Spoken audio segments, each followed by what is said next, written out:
Deus abençoe sua vida, mais um dia, mais 3 capítulos do livro de Jó, e amanhã nós terminamos esse livro e logo depois nós iniciamos o livro de Salmos, e não tem como não amar o livro de Salmos.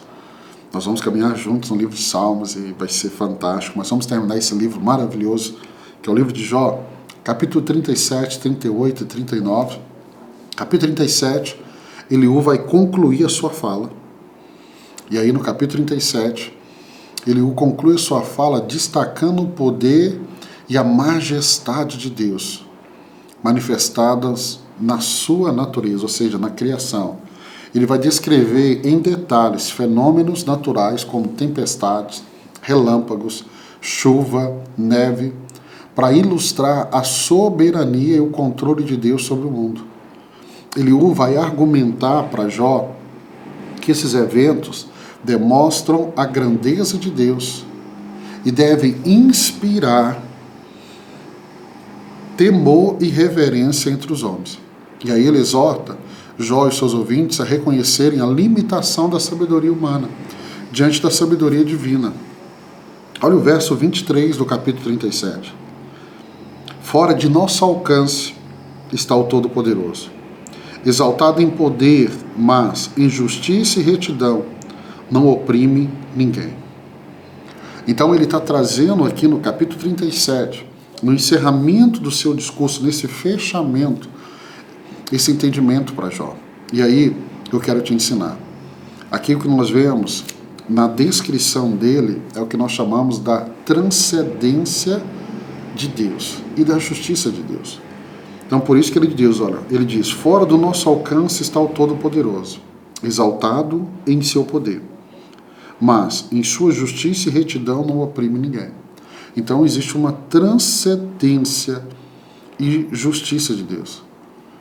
Eu posso te ensinar aqui também que, apesar da incompreensibilidade de Deus, ou seja, apesar de termos tanta dificuldade em compreendermos Deus, nós podemos estar confiantes em seu caráter justo e poderoso. Deus, ele é Deus. E eu preciso ter clareza disso. Eu posso dizer aqui que Deus, ele vai usar o seu poder não para oprimir. Por exemplo, Salomão vai dizer assim, a bênção de Deus não acrescenta dores, mas a bênção de Deus enriquece. Tiago vai dizer assim, toda boa dádiva, todo dom perfeito desce do Pai das luzes. João, no seu evangelho, vai dizer, o homem não pode receber coisa alguma se do céu não for dado. Então saiba que Deus não oprime ninguém com seu poder. Deus não faz isso, Deus não faz isso.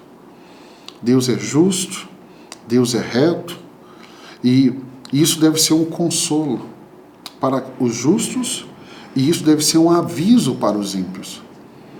Então, por isso que gera temor. Se eu estou no caminho de justiça, eu permaneço nesse caminho. Apesar da minha condição humana me levar a questionar, como Jó questionou, eu te mostrei aqui, como Asaf questionou, são questionamentos humanos, isso não é pecado. Desde que você coloque novamente os seus olhos em Deus, como Asaf colocou, como Jó colocou. E o ímpio, ele precisa olhar para Deus, para a justiça de Deus, e isso tem que gerar temor. Isso tem que ser um aviso para ele, para que ele possa consertar a sua vida e alinhar a sua vida. Agora vamos para o capítulo 38, porque o 37 encerra o discurso de Eliú, o mais jovem.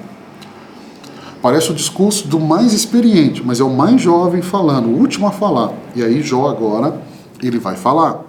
E aí, no capítulo 38, começa assim. Então o Senhor respondeu a Jó do meio da tempestade e disse. Aqui nós vemos Deus respondendo. Até aqui é Jó questionando, é os amigos de Jó, e aí vem Eliúde. Agora Deus responde Jó.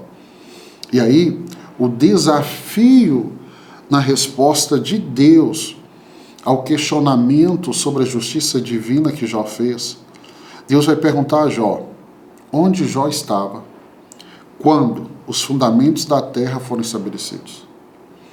Usando uma série de perguntas retóricas que destacam a ignorância de Jó. Então Deus faz perguntas para Jó, não para que Jó pudesse responder. O que você vai ver aqui no capítulo 38, 39, se você observar na sua Bíblia aí, o que você vai ver após cada versículo é ponto de interrogação. Porque é uma série de perguntas que Deus vai fazendo para Jó. E essas perguntas têm uma didática, têm um porquê, nós vamos ver daqui a pouco. Então, verso 4, onde você estava quando lancei os alicerces da terra? Responda-me, se é que você sabe tanto. Verso 5, quem marcou os limites das suas dimensões? Talvez você saiba, Jó. E quem estendeu sobre ela a linha de medir? Então Deus vai fazendo essa série de perguntas. O que eu posso te ensinar aqui no capítulo 38? E eu gosto demais do capítulo 38. É que Jó aqui, quando Deus começa a questioná-lo, né, Deus está mostrando para Jó que ele era necessário, com humildade, reconhecer a finitude humana, a finitude de Jó diante de Deus. É o que Eliúde veio preparando, é como se Deus, como não, né? Deus usa Eliúde para preparar o caminho, agora Deus vai responder Jó. Então agora, não são os amigos de Jó falando, não é a esposa de Jó, quem está falando é o próprio Deus. Então observe como que Deus fala, Deus vem com perguntas. E aí o que eu posso aprender aqui? Que Deus vai mostrando para Jó que ele é o Criador. Ele não só é o Criador, mas ele é o mantenedor de toda a criação. E tudo, irmãos, que Deus está perguntando para Jó é para mostrar que a compreensão do ser humano é limitada. Então, diante dessas perguntas, eu preciso e devo confiar na sabedoria e nos planos de Deus. Mesmo que eu não entenda, e deixa eu te ensinar de forma prática, muitas vezes nós não vamos entender. Nós não vamos entender e não vamos conseguir controlar. O capítulo 39, Deus continua a questionar Jó. Deus continua a fazer os questionamentos a Jó. Agora, Deus foca no capítulo 39 muito na falta de conhecimento sobre o mundo natural.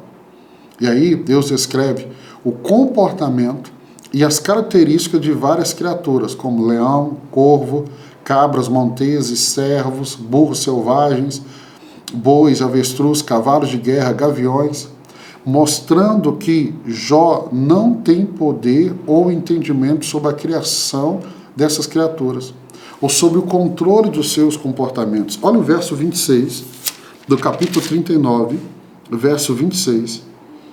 É graças à inteligência que você tem que o falcão, alça o voo e estende as asas rumo ao sul? Então Deus pergunta, o falcão ao alçar o voo é por causa da sua inteligência, Jó? Ou foi de quem o criou?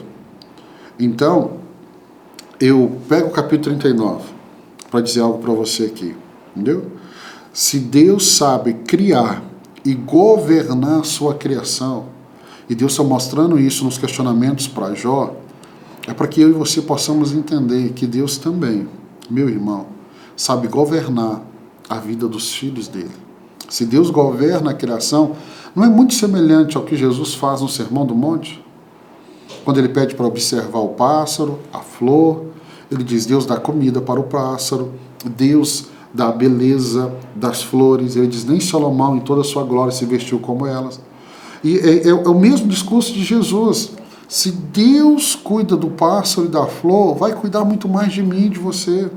Então esses questionamentos é para que Jó entenda, o mesmo Deus que cuida do boi, do jumento selvagem, do falcão, dos demais animais, vai cuidar ainda mais de Jó. Então tenha isso no seu coração. Então quando eu olho para a criação, e aí Paulo diz em Romanos que a criação dá testemunho de Deus, porque a complexidade de toda a criação testemunha a grandeza de Deus. É o que o salmista diz, a criação dá testemunho de Deus. E aí, meu irmão, quando eu começo a entender isso, eu começo a olhar para Deus com admiração e louvor. Eu começo a confiar em Deus, porque Ele cuida da sua criação, Ele cuida dos seus filhos, Ele cuida dos seus filhos. Deus abençoe a sua vida, amanhã, se Deus permitir, nós vamos finalizar esse livro fantástico de Jó, lendo o capítulo 40, 41 e 42. Deus abençoe sua vida. Se Deus permitir, eu te encontro aqui amanhã para encerrarmos mais um livro em nome de Jesus.